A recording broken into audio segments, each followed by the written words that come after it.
Assalamualaikum warahmatullahi wabarakatuh. Selamat datang di video pembelajaran kita kali ini di Mapel Sosiologi kelas 12 Kurikulum 2013 edisi revisi. Nah, di mana materi kita kali ini itu mengenai permasalahan sosial akibat pengaruh globalisasi yang akan kita bahas. Nah, materi kita kali ini KI-nya atau KI 3-nya itu adalah untuk memahami berbagai permasalahan sosial yang disebabkan oleh perubahan sosial di tengah-tengah pengaruh globalisasi. Dan KI 4-nya atau keterampilannya itu adalah siswa diharapkan dapat mengkategorisasi berbagai permasalahan sosial yang disebabkan oleh globalisasi serta akibat-akibatnya dalam kehidupan nyata di masyarakat sehingga dapat merespon berbagai permasalahan sosial dan ketimpangan yang disebabkan proses globalisasi. Next, tujuan pembelajaran kita kali ini yaitu melalui kegiatan pengamatan masyarakat di sekitar dan diskusi, siswa dapat menganalisis perubahan sosial di tengah arus globalisasi, serta dapat menggunakan pemahaman globalisasi dan pengaruhnya dalam kehidupan masyarakat dengan sikap kritis, jujur, disiplin, tanggung jawab di masyarakat. Di mana indikator pencapaian kompetensinya itu ada 3. Jadi, untuk materi permasalahan sosial akibat pengaruh globalisasi pun kita dibagi menjadi 3 part.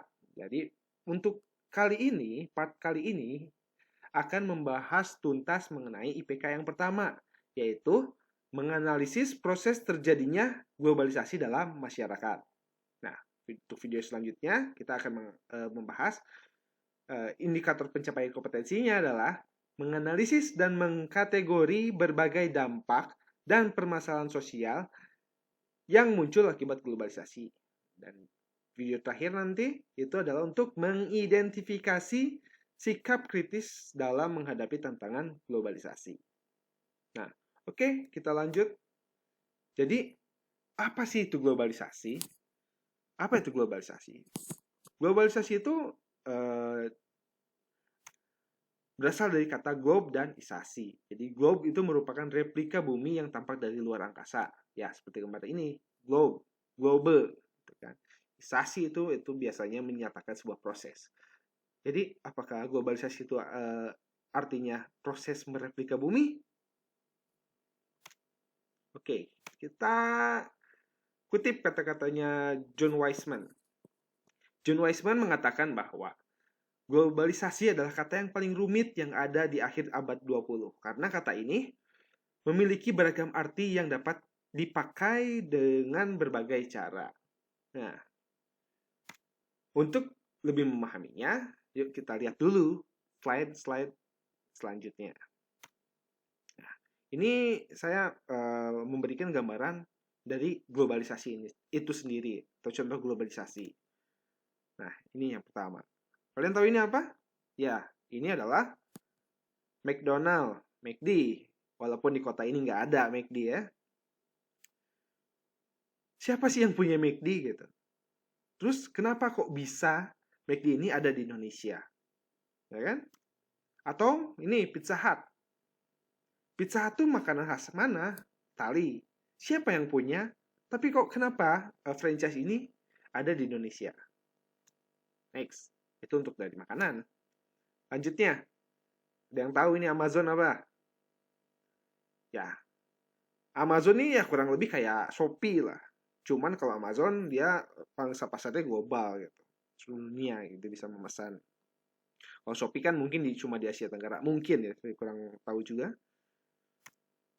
Dan juga ada Alibaba. Nah, Alibaba ini juga e-commerce atau tempat belanja online yang pemiliknya adalah orang Cina ya, orang Tiongkok. Nah, ini adalah globalisasi e-commerce di bidang e-commerce. Siapa yang punya mereka? Yang mempunyai perusahaan-perusahaan ini siapa gitu? Kok bisa sampai ada di Indonesia? Atau produknya sampai ke Indonesia? Next, itu dari e-commerce. Selanjutnya ini, Grab. Siapa pemilik dari Grab? Apakah orang Indonesia? Atau ini Uber. Kalau nggak salah Uber sekarang udah nggak ada ya. Atau inilah Gojek. Siapa pemilik Gojek? Ya, pemilik Gojek. Foundernya itu Bapak Menteri kita ya, Pak Nadiem Makarim. Cuman, apakah Gojek ini cuma ada di Indonesia? Nyatanya enggak gitu. Ternyata Gojek pun ada di negara-negara di Asia Tenggara lainnya. Kok bisa gitu? Yang jadi pertanyaan kan kok bisa? Kan ini perusahaan Indonesia, kok bisa jadi luar negeri? Nah, next lanjut. Nah, ini adalah peta kepemilikan AS dan negara lain atas wilayah migas dan gas metana batubara. Nah, kok bisa perusahaan-perusahaan Amerika Serikat dan negara-negara lain mengelola sumber daya alam di Indonesia gitu? Kan bukan negaranya. Sedangkan negara Indonesia ya harusnya dikelola oleh Indonesia. Itu enggak sih? Tapi kalau bisa negara lain yang jauh bisa perusahaannya berdiri di Indonesia. Kayak ini ya, lihat ada yang dari Amerika, Malaysia, Cina, Australia, Inggris, Prancis, Italia, banyak di Indonesia perusahaan-perusahaan asing. Nah, kok bisa? Ya, itulah globalisasi gitu. Itulah globalisasi. Jadi batas-batas wilayah ini ya udah nggak ada. Maksudnya sudah pudar gitu. Jadi orang bisa buat usaha di manapun, walaupun dia nggak menginjakkan kakinya di negara tersebut. Oke, kita lanjut dulu ke pengertian globalisasi menurut para ahli. Menurut Emmanuel Richter, globalisasi merupakan sebuah jaringan kerja global yang secara bersamaan dapat menyatukan masyarakat yang sebelumnya terpisah-pisah dan terisolasi dan saling ketergantungan dan persatuan dunia. Nah, jadi Emmanuel Richter menegaskan yang dulunya terpisah-pisah negara-negara ini akhirnya bisa jadi saling tergantung satu sama lainnya karena globalisasi.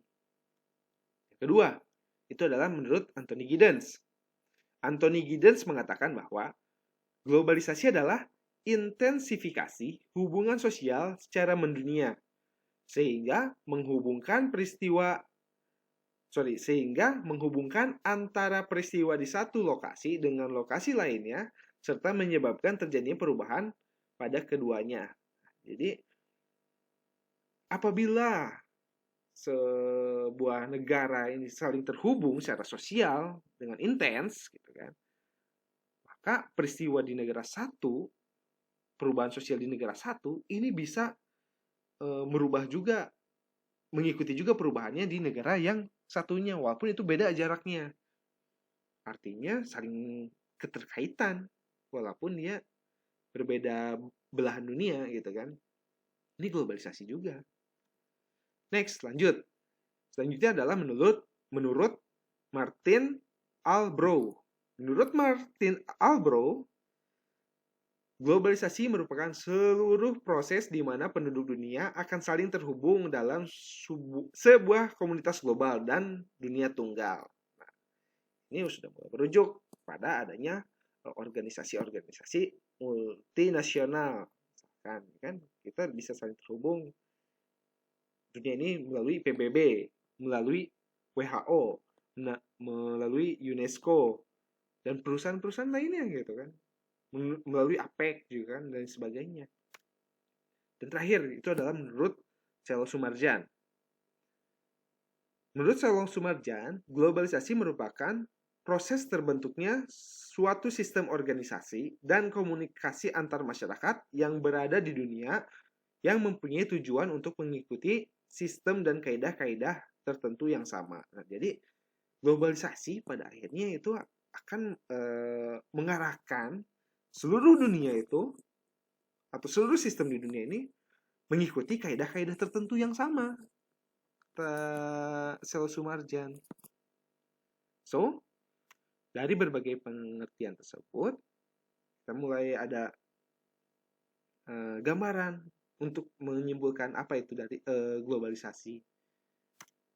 Jadi globalisasi disimpulkan sebagai proses perubahan mendunia tanpa mengenal batas wilayah, ya kan? Karena terjadi di seluruh dunia global, nggak ada yang nggak terpengaruh gitu kan. Atau bisa juga diartikan sebagai keterkaitan dan ketergantungan antar bangsa dan antar manusia di seluruh dunia melalui perdagangan, investasi, dan bentuk-bentuk interaksi lainnya seperti sosial, budaya, ideologi, dan politik. Sehingga batas-batas suatu negara menjadi sempit. Nah, ini yang disebut dengan negara efek globalisasi. Jadi negara itu tanpa batas, borderless. Nah, jadi ketergantungan antar bangsa melalui perdagangan ya, karena pada akhirnya setiap negara ini nggak bisa bergantung sendiri. Nggak bisa berdiri sendiri. Setiap negara itu saling ketergantungan negara satu dengan negara yang lainnya, baik melalui investasi dan lainnya. Bukan hanya itu, tapi juga mempengaruhi bentuk interaksi lainnya, yaitu dari segi sosial maupun budaya. Nah, kalau misalkan kita bicara budaya, contoh kecilnya aja, budaya K-pop di Indonesia sekarang sangat digandrungi gitu kan. Dulu sebelum K-pop itu ada budaya yang sangat digandrungi, yaitu India gitu kan. Zaman-zamannya Syahrul Khan gitu. Mungkin sebelum Syahrul Khan itu sebelumnya itu ada telenovela gitu. Sinetron-sinetron Amerika Latin. Nah, seperti itu. Next, lanjut itu adalah karakteristik globalisasi itu sendiri. Nah, karakteristik globalisasi yang pertama itu adalah adanya perubahan dalam konsep ruang dan waktu. Nah, jadi konsep ruang dan waktu ini berubah karena adanya globalisasi. Karena apa? Walaupun kita di Indonesia, misalkan ya, kita bisa mendapatkan akses informasi di Amerika gitu, tanpa kita harus pergi ke sana. Nah, jadi itu yang dimaksud dengan perubahan dalam konsep ruang dan waktu gitu.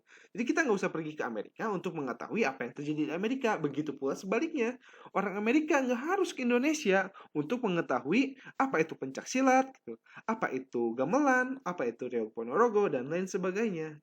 Ini perubahan konsep perubahan konsep ruang dan waktu, karena ruang dan waktu ini ternyata bisa diakali dengan adanya teknologi informasi.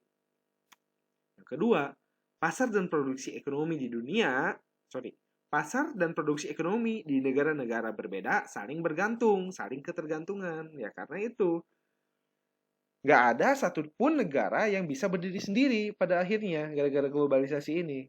Mereka saling bergantung satu sama lain. Misalkan contoh, negara Jepang karena konsumsi ikannya sangat tinggi, mereka mengimpor ikan tuna dari Indonesia atau lobster dari Indonesia gitu.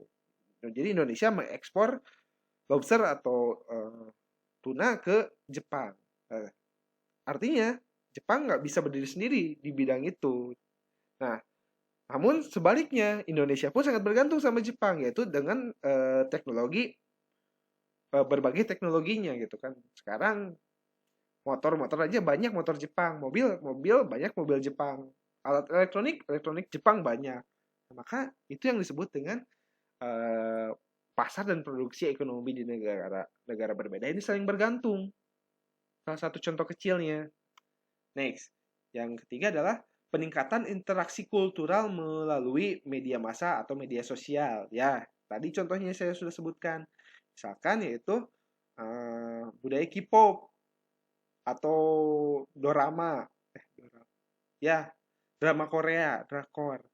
Atau mungkin yang suka nonton Netflix gitu kan.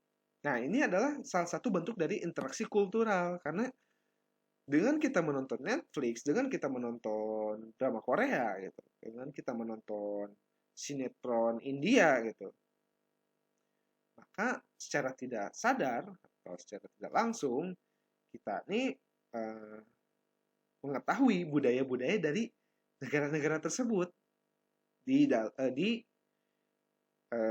budaya-budaya tersebut melalui perfilman. Itu yang paling lumrah itu adalah melalui perfilman, walaupun bisa aja melalui bidang-bidang yang lainnya gitu, atau melalui media-media yang lainnya. Next, selanjutnya yang terakhir itu adalah meningkatnya masalah bersama di bidang ekonomi, lingkungan, dan permasalahan lazim lainnya seperti terorisme, pengedaran narkoba, AIDS, dan lain sebagainya. Ya, tentu akan meningkat semua masalah ini, khususnya di lingkungan gitu kan. Karena dengan adanya globalisasi, nyatanya gitu, para pelaku-pelaku usaha atau perusahaan-perusahaan akhirnya adalah tujuan para pelaku usaha akhirnya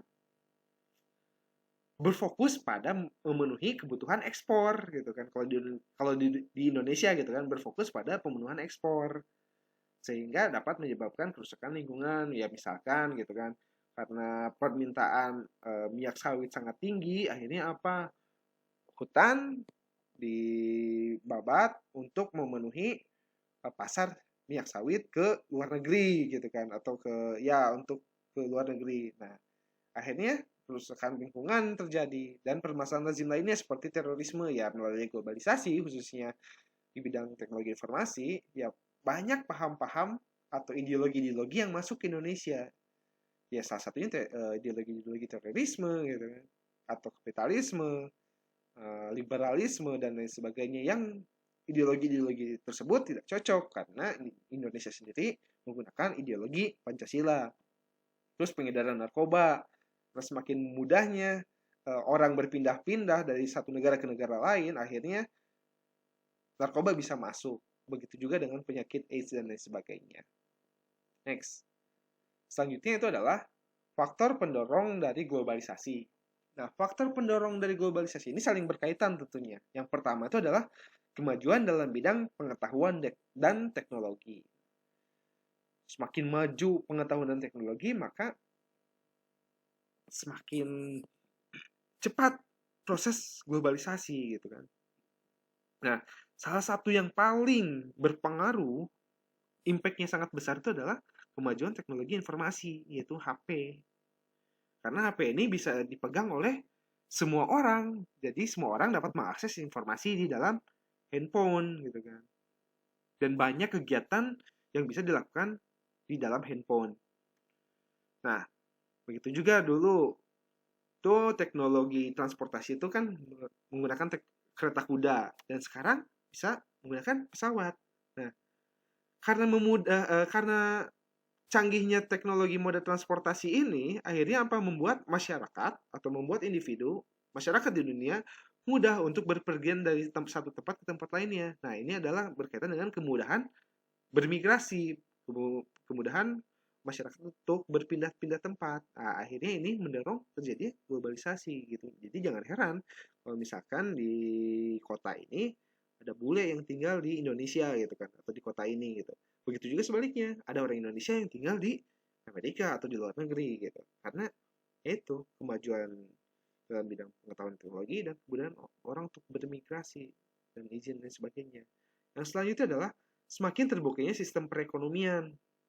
Nah, karena semakin terbukanya sistem perekonomian ini, tentu karena adanya kerjasama antar negara. Akhirnya apa? Ya, kayak ginilah.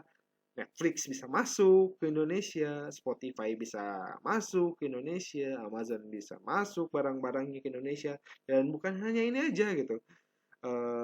Perusahaan asing bisa mengelola sumber daya alam di Indonesia.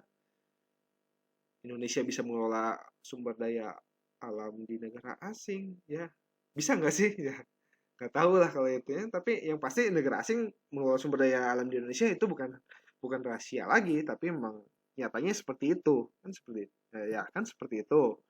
Next, lanjut ke proses perkembangan globalisasi. Setidaknya ada 3 fase perkembangan globalisasi. Yang pertama adalah fase pramodern, fase modern awal yang kedua, dan yang ketiga adalah fase modern. Nah, fase pramodern ini terjadi pada tahun 1000 sampai 1500-an. Di mana itu adanya jalur perdagangan, jalur sutra. Nah, apa itu jalur sutra? Jalur sutra adalah jalur perdagangan internasional kuno dari peradaban Cina yang menghubungkan wilayah barat dan timur. Jadi dulu Cina itu melakukan perdagangan dari timur ke barat, dan ketika dari timur ke barat ini ya mereka bertemu dengan ras yang berbeda dengan mereka gitu. Akhirnya ini terjadilah pertukaran atau interaksi antar budaya terjadi di sini kan, seperti itu. Interaksi budaya terjadi di saat itu. Nah, ketika fase selanjutnya adalah fase modern awal, yaitu melalui penjelajahan samudra. Jadi selain jalur darat, ketika modern awal nih ditambah menggunakan jalur laut gitu. Modern awal itu ketika perdagangan kaum muslim di Asia dan di Afrika dulu, ketika muslim menguasai Konstantinopel kalau nggak salah ya.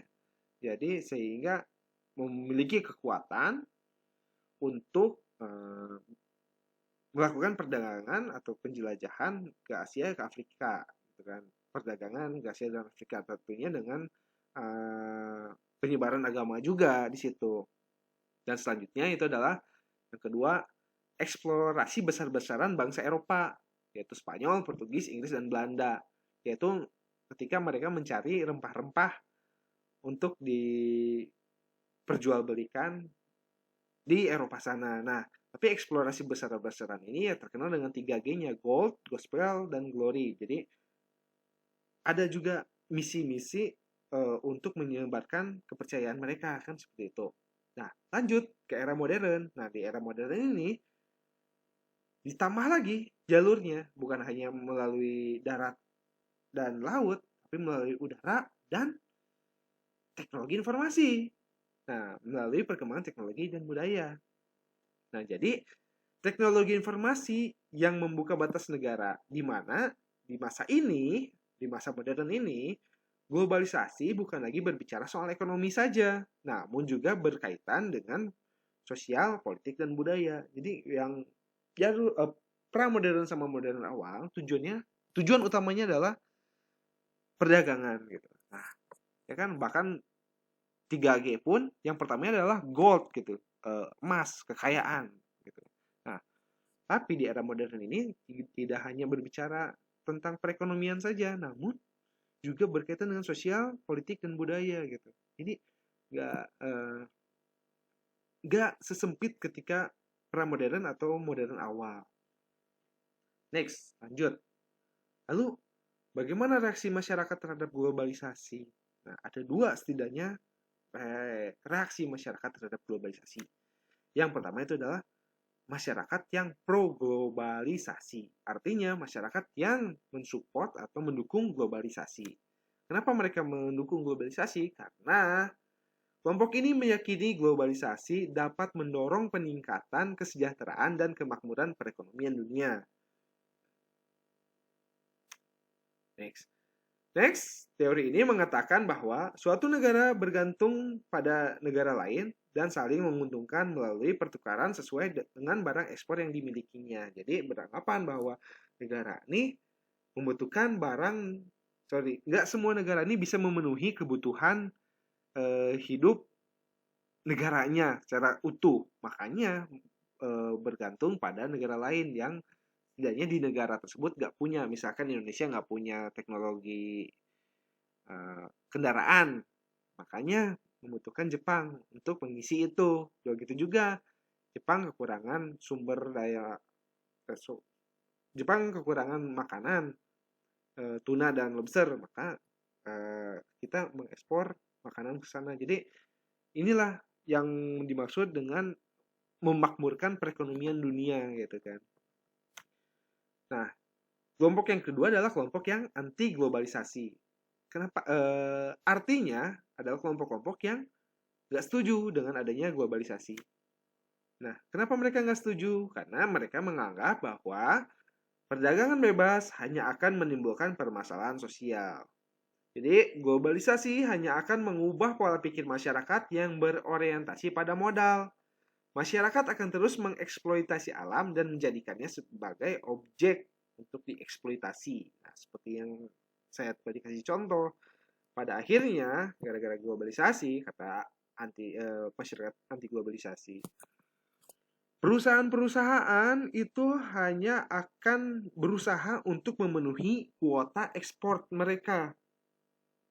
Nah, bagaimana caranya? Yaitu dengan berbagai macam cara gitu. Walaupun itu harus merusak lingkungan. Nah, ini yang tidak disukai oleh anti globalisasi karena akibatnya adalah salah satu akibat dari globalisasi itu adalah kerusakan lingkungan. Seperti yang kita tahu, kerusakan lingkungan merupakan isu yang selalu dibahas di masyarakat dunia sekarang, yaitu salah satunya kan mengefek pada pemanasan global.